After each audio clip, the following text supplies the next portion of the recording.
Welcome everybody to a brand new travel photography vlog. Here we are at Letchworth State Park. It is currently like 8 o'clock in the afternoon and I'm setting up for a quick pano of archery field outlook before we head to our main spot, which is going to be a shot that I've been trying to get here for several years now. I've never attempted it. I've seen lots of photos of it.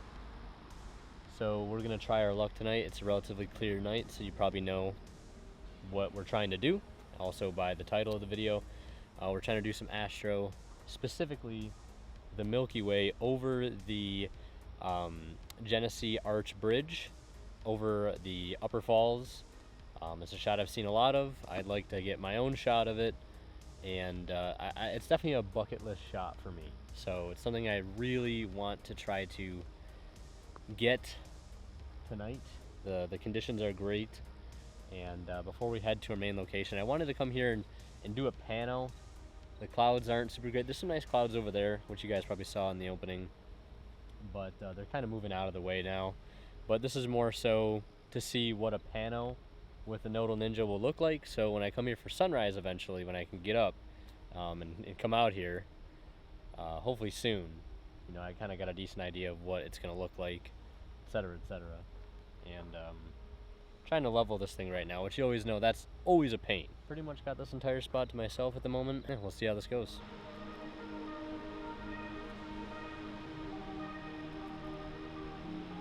Alright, so pano complete. I think it'll be a good starting point for something to work with potentially for sunrise.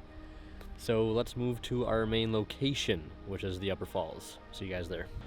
Once I arrived at the base of the Upper Falls, not only was there a train going over the bridge, which is always cool to see, there was a handful of other photographers there as well, so that's always nice to see, and definitely a sign that I should have gotten there maybe a little bit earlier. Okay, so I don't know how well you guys can see me, but we are set up at the base of the lower falls, not at the exact bottom of this little trail, kind of maybe a quarter of the way up. I like the composition. I'll show you guys some of the early blue hour shot that I've been taking, just really long exposures so I can get a relatively low noise foreground to blend in with our Milky Way shot. So here are some of those blue hour shots, and this will kind of give you guys an idea of what the composition looks like. I wanted the bottom third, at least to 40% of the photo, to be dominated by the waterfall and the bridge, and the remainder to be completely open to the amazing light show that we get later on from the Milky Way. So I've been doing like 3-minute, 4-minute, 5-minute exposures. It's really cool because in the 5-minute exposure I just did a train just went over the bridge. Didn't really show up too well because it was a really long exposure, but still cool to see. Saw one when I was here the other day. Really long exposures right now, low ISO, so that way we have again a clean foreground to blend with our Milky Way shots later, which I think I'm gonna do like 20 to 30 8-second exposures at like ISO 4000, 3200, and 6400, and then we'll stack them in Sequator and see what it looks like. So that is kind of the plan right now. But I'm at ISO 100 at f10, just doing timer exposures. So like 3 minutes, 4 minutes, 5 minutes. Might need to be longer than that in a few minutes here because it is getting dark and you guys can probably barely see me. So I'll update you guys when everything is said and done. Alright, so we're going to cut back to the studio here really quickly before we go into the post-processing segment. And that's because I really don't have any more vlog footage from this particular trip. I would have loved to have recorded more, but it was pitch dark and I definitely wasn't going to be able to do that, especially with how bad the one camera I have is in low light. I mean, it's a great camera, don't get me wrong, it's just not the greatest in low light, especially really, really low light. So I would have had to have illuminated myself with like my cell phone light, and I didn't want to disturb any of the other photographers around me by trying to film a vlog. There was people literally 20 to 30 feet behind me trying to grab their own photos. I can imagine how annoying it would have been if I started flashing around a really bright light talking into a camera. So I figured I would just put the camera away and focus on getting the shot for the time being. But I want to talk to you guys about a problem that I encountered. Now, this is a problem we've encountered before on the vlog, back during our Sheridan Bay Star Trail adventures. And that was that at a certain point, my photos actually ended up looking like this. And I'm sure you guys can see the major problem with this. It's completely out of focus. So how did this happen? This happened because I tried to initiate the camera's built-in interval timer, and I'm sure a lot of professional grade cameras have built-in interval timers. The Z7 is no exception, and the past 2 times I have tried to use it, it has been during astrophotography sessions where it is very hard for the camera to focus automatically, and it ends up just getting out of focus. It happened in Sheridan Bay, like I said, and it happened again. And it actually didn't end up taking any pictures. I thought I had the settings dialed in correctly for the shutter time and the interval time, etc., but I didn't, apparently, and it actually didn't take any photos, and it just made my camera go out of focus for no reason, basically. So the problem was now, how do I get the camera back in focus? Normally, it's very easy. You just go into autofocus, you hit the autofocus button on something really far away, and you're focused to infinity. But when it's completely dark out, how do you do that? This is something you're going to need to learn if you're ever in the field and your camera is magically out of focus because you tried to use a fancy feature, and now you got to get it back to focus. So what can you do? Well, there's a couple things. The first is try to find a bright object that's really far away. Like we're talking more than like 100 feet away, right? And it also, I guess, depends on your camera's focal length and what aperture you're at, etc., etc. PhotoPills has a great way of calculating hyperfocal distance, but in general, things like really far away, like the moon, Venus, a distant cell tower with those red blinking lights, right? Those are good things that you can go into manual focus on your camera and zoom in really far, whether you're looking at the back LCD screen, if you have a really good one on your camera, or if you have a mirrorless camera, using the electronic viewfinder, I find works a lot better because it gives your eye a better view of those really small objects that you need to make as small as you possibly can while using the focus dial. So you're going to dial it in till those little tiny stars get smaller, smaller, and smaller until they come to an almost needle fine point. That is how you can tell that you're pretty much focused on infinity. If they start to get bigger and fuzzier, you're going out of focus. And that's basically what I had to do. There was no moon around to try to focus on. There was a lamp, but it was really far in the other direction. I didn't want to move my camera, so I had to do it the hard way, and that was zoom in and try to focus on those stars and get them as small as I possibly could. Now, luckily, that worked. Another thing that I tried to do was to go back to autofocus, then go back to manual focus, and I took a couple shots, and they ended up looking like this. So as you can see, the camera must have reset itself back to focus infinity. I don't know. Both ways worked for me. I don't know if the second one will work for everybody, but the first option is your surefire way to try to get your camera back in focus when it magically comes out of focus. So yeah, that's what happened. Now here, when the Milky Way finally did come into view, we're going to take a look at the 21 photo stack that I ended up taking, and here are all those photos in succession right there. You can see it slowly shift a little bit with every shutter because they were 8 seconds each, and obviously the Earth is rotating more and more with every passing second. And those were all to be stacked together in Sequator, which we will go over when we get to the post-processing segment, which we'll move into right now. So here we are in Sequator. If you guys don't know about this software and you do astrophotography a lot, I would highly, highly recommend it. It is completely free to use, and there is an option to donate to the software creator, which I have done because it's such an amazing piece of software and it's relatively simple to use. Now, before we even actually start to use Sequator, there is another program that I ended up using first, and that was Adobe Bridge. I like Adobe Bridge a lot, specifically for Milky Way photos, because it allows you to bring in your Milky Way photos directly to this program, and then you can open them up in Adobe Camera Raw, which I actually end up liking a little bit better than per se something like Lightroom, although you definitely could use Lightroom for this process. I just think Bridge works a little bit better, and getting to use Camera Raw. So you edit the photos properly in there, get the sky to look like how you want it, and then you're going to export all of these as TIFFs. You can do 8-bit, you can do 16. I think I might have ended up doing 16-bit. I can't remember. I edited this photo a little while ago. And then you're going to bring those photos into Sequator. So what I would do is hit the star images, and you're going to select your photos from your folder that you exported all of those TIFFs into. And in this case, I would just be selecting these 21 images here, and it's going to bring them all in. Now, we're not done yet. We have to do a couple other things, although they're really simple. We have to go to the composition and hit align stars, and we want to go ahead and hit freeze ground. Now, once we've imported all of our Milky Way photos, we're going to go to the composition align stars and make sure freeze ground is checked.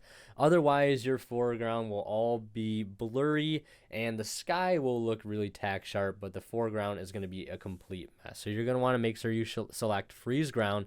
And then you're going to go up here where there's a red button. This means there's actions that you have to do here in order to be able to actually start the stacking process. So you go to the sky region, full area, and now you can basically brush in a mask. So what you're doing is basically just selecting in green where the sky is. Now I have one gripe with the software. The brush only gets as small as you see it on my screen right now. I can't go any smaller than that. And I ended up selecting the areas under the bridge and above the bridge. Obviously, I didn't want to select the bridge itself. I just ended up cleaning up any weirdness later on in Photoshop. This is like a weird example because in most cases when you're shooting the Milky Way, you might not have these weird landmarks over your horizon, right? You might just be shooting it over a mountain, over a tree line, a lake, there might be cactuses, whatever it may be. It might be a simpler horizon than per se a trestle bridge, right? So keep that in mind when you're shooting your stacked photos. Now, getting a star tracker makes it so you have to skip this step, and that is something I would like to invest in the future, but right now I don't have the funds for it, so this will have to do.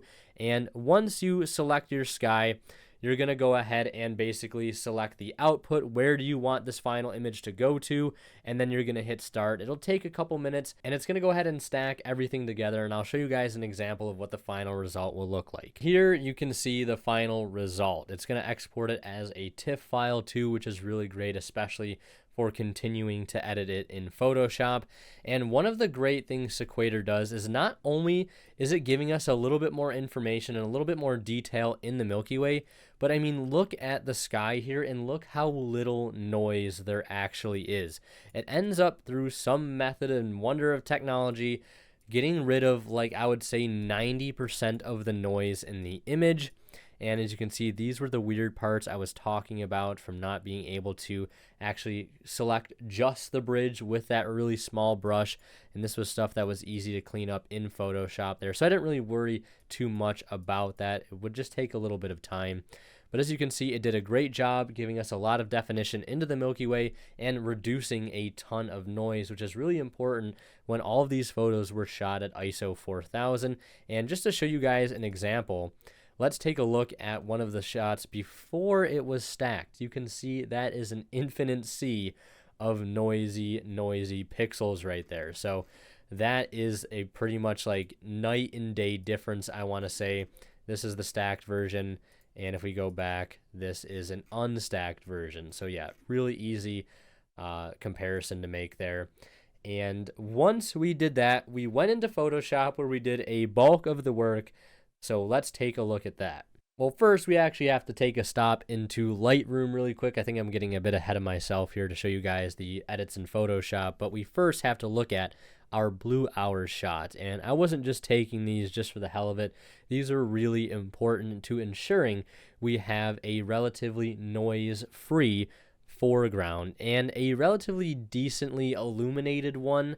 I didn't want to take one like just after sunset and blend that with a Milky Way because obviously that wouldn't look too realistic, but I wanted something that had a soft bit of luminance to it, and I figured doing a really long exposure right around late blue hour would help us sort of achieve that. And this is that photo here. ISO 100, 30 millimeters, f10 at 464 seconds. And if I zoom in here, you can see it's relatively low noise. There's some noise and hot pixels around there near the waterfall, but relatively speaking, it looks pretty clean. And these are all of the edits that I ended up doing to it. So now let's take a look at Photoshop. And here we are in Photoshop with the final result. I am titling this image Celestial Bridge, and I think the name sort of speaks for itself here. I'm very, very proud of this image. I worked very, very hard on it, and it looks pretty much exactly just how I envisioned the shot would look in my head, the shot that I've been wanting for years now. Will I reshoot this? Probably, for a couple reasons. One, the Milky Way is not dead center over the bridge, and the reason it wasn't is because there were some clouds that actually ended up rolling in later on in the night. I'll try to show a quick time lapse of that, which was really disappointing, and it would have been right when the Milky Way was a little bit more vertical over the bridge. And next time, I like to get there a little bit earlier so I can set up shop a little higher up the trail and be facing the waterfall a little bit more head on. I think that might be a nice composition to try later on, although I do really like this composition as well. So now we're going to go through all the details that got this photo from this all the way to this. And the reason why we end up taking so many different photos, like we have our blue hour shot for our foreground, we have all of our stacked Milky Way shots, right? The reason why we don't do everything all in one single photo, although you can, I'm not saying that is the wrong way to do it. You definitely could get the same shot all in one exposure. Will look as good. That's entirely up to you. I don't want to discourage any other methods, but this is the method that I prefer. And the reason why I do it is because the way I look at it, the camera isn't a master of all, trades, right? It's really good, I think, at doing one thing at a time. For example, exposing for the shadows and exposing for the highlights, right? These are all things that cameras are not yet good enough to do in a lot of these very high dynamic range situations like we are experiencing in this particular photograph, right? Shooting a very dimly lit night sky and a completely blackened foreground, right? So that's why I take all of these extra steps to ensure everything can look great and the camera is at its best when trying to capture each element of the photo, and we use the software tools that we have at our disposal to put them all together to kind of take everything the camera is able to do well and put it together for one great photo. So I'm sorry about that little speech there, but let's begin our post-processing journey. So we have our adjusted foreground, and I ended up having to do a sky selection mask. So what I ended up doing basically was, and I saved this mask down here at the bottom of all of the layers because I would need to copy this mask and reuse it later on throughout the editing process. And all I did was I duplicated the layer and drew a mask, put a mask over it, and then drew the mask very faintly over the trees. Sorry, zoom in all the way there, and over the bridge. And then I used the select and mask tool and the refine edge tool. And I find that tool really excels when you have areas of very high contrast, like we have the dark trees and the silhouette they create over the bright sky. And again, that's a very high area of contrast, and the select or the refine edge tool does a very good job at picking up all of those small edges, and it thus gives us our really solid mask, which I can try to show here. As you can see, it grabs a lot of great detail, all of those edges there in the tree line, in the bridge, etc., etc. And you can go in and refine this with just a brush tool later on as well. So once we had our mask selected, we could begin by doing a sky match. Now this looks a little bit weird, but as you can see, if we turn on all of the layers again, which might take a second here, you can see that the Milky Way in the sky is a little bit warmer for the most part than the late blue hour sky that we had. And the reason that I did this is because when we blend in that sky later on, to reduce the halos that you would get around the edges there, I wanted to make those colors a little bit more matching to what the sky and the Milky Way was going to look like that we were going to be blending in. And as you can see here, I ended up also changing some of the colors, bringing up the reds a bit more, taking out some of the blue and getting it to match a little bit better. And I also ended up doing a red desaturation because there was a really weird red light that I think some of the other photographers were shining, and it ended up hitting the bridge, and it made this really weird red glow that I was able to get rid of, and I felt it was like kind of distracting, so I ended up getting rid of that. So from here, we end up blending in the actual Milky Way. And as you can see here, by looking at it, it's definitely a bit more of a warmer color. It does need to be color corrected because I think it's a little bit too green for my liking, and it's not as bright as I would like it to be. So when you see there, with that color correction, it actually ends up blending in a little bit better, I think, than leaving it like completely blue, for example. Like if I don't do the color correction, you can see here, behind the trees and through the tree line, this really weird blue light. And when you change it, right, especially around the edges, I think it actually ends up matching just a little bit better. It's not perfect, doesn't have to be exactly perfect, but matching colors and matching luminosities is very important when you do these types of blends. Now here, I ended up doing a little bit of a curves layer and using this selective tool here by touching on some certain sections of the Milky Way and bringing them up, like the bright parts, and then selecting some of the darker parts and dragging those down. That's a really neat feature for this type of editing, and I think it works really great. And then here I use the tint shift tool, as you can see, where I messed around with the highlights. I don't think I did anything with the shadows or midtones. Yep, it was just the highlights to really help color correct the sky, because again, I think it looks a little too green and I want it to be a little bit warmer and also have a bit more blue tones, which I think this does here. And then here I did a little bit of cleanup to fix up a lot of the edges, some of the weird marks from sequator under the bridge, and I also ended up getting rid of this stone pathway, which I accidentally got in the shot there, and just used one of the heel brush things, or the clone stamps, just to make it look like more of that brush that was there basically. And then from here I did a little bit more color correction because I wasn't really happy with the sky color, so I wanted to change it just a little bit more cleanup here. I think this was mainly just more hot pixel removal. A lot of that stuff ends up taking a long time, and is something you should definitely try to pay attention to, because if you print photos like that, hot pixels and noise won't look that great on paper. And then here I did a little bit of a gamma drop at the very top of the sky, because looking up towards the top of the night sky, the sky is going to be a lot darker than it is on the horizon, so I wanted to convey that sort of correctness of luminosity into the actual photo. And then here I did a little bit of blue reduction in the foreground. This has to be one of my favorite post-processing tricks that I've learned over the years.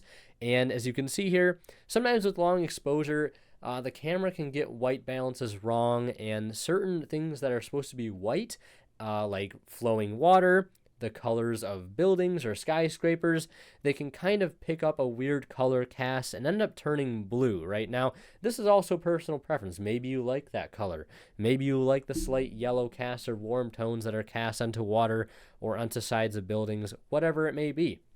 I know that it's rushing water and it's supposed to be white, wispy tendrils of water, so I ended up just opening up a hue saturation layer and selecting the blues, like you can see here, and I ended up just dropping the saturation and bringing the lightness up of a little bit there, and you can see it makes that water stand out a little bit more and brings that white color back. And again, I'll toggle it on and toggle it off, and you can see the difference there. I think it just helps to separate things a little bit more. And then ended up doing a little bit of a gamma boost in the foreground here, just to make the foreground a little bit brighter, and bring up some of those details there. Totally artistic license, personal preference there. Ended up doing a dodge and burn just on the waterfall and some of the white water in the actual Genesee River there. And then here, I think, yeah, this is a super highlights layer, and this was just a curves layer. And if I select this mask here, you can see anything that's white is what is going to be affected, and then all the way down to black is what's not going to be affected. So it's a spectrum of what Photoshop has selected here of what it's going to actually affect with this mask. And you can see it's a very faint mask. It's not super broad, like spread, very, very like refined mask there. And it's just going to bring up some of those values just a little bit. Arguably, maybe I didn't need to do this. And then from here, I added in Color Effects Pro, which was just some, I can't remember what exactly I did in here. I might have done a little bit of Pro Contrast, I think, just in the foreground there, and I think that was pretty much it. And then I ended up doing Classical Soft Focus on just the top of the photo as well, to give the sky kind of like a dreamy look to it, a little bit of a hazy look as well from all those stars. More object removal, who would have guessed, and a signature to top it all off. And when we zoom fully out there, that is the final result. This brightness and contrast layer is a global brightness and contrast layer just by 30. And I wanted to do this just because I wanted to print this photo, and I didn't want to leave it super dark, because if your photos look dark to begin with, they probably should be brightened up a little bit before you print them, because they'll definitely look dark on paper, especially if you're printing on like certain types of papers like matte papers that might look a lot darker. So yeah, that was walking through everything. I know it seems like a lot, but that's taking this photo from this to this in just a handful of edits. Now, I get this type of editing might not be for everybody, but I quite enjoy it, and I figured I'd walk you guys through the process on what is essentially one of my favorite photos I've ever taken, and a photo that I've been waiting years to actually go ahead and take. And yeah, I think with all that being said, that is going to wrap up this video. If you'd like to purchase this image, you can in print over on my website, mikeenglishphoto.net. You'll find a link to that down in the description. It comes in 4 different sizes: 8x12, 12x18, 16x24, and 24x36 for those who've got a lot of empty real estate on their walls. So again, before and after. And also, one other thing too, you guys will notice that there is some openings in the trees here that aren't there later on. That was just a simple matter of doing some clone stamping and heel brush just to get rid of some of those weird edges from that sequator blend as well, and some matching luminosities, and just making it look like more tree line. That's pretty much all that is, to cover up some imperfections. So yeah, that is everything. I hope you guys learned something, and best of luck to you guys when you're out in the field trying to grab some photos. And thank you so much for watching. We'll see you in the next one.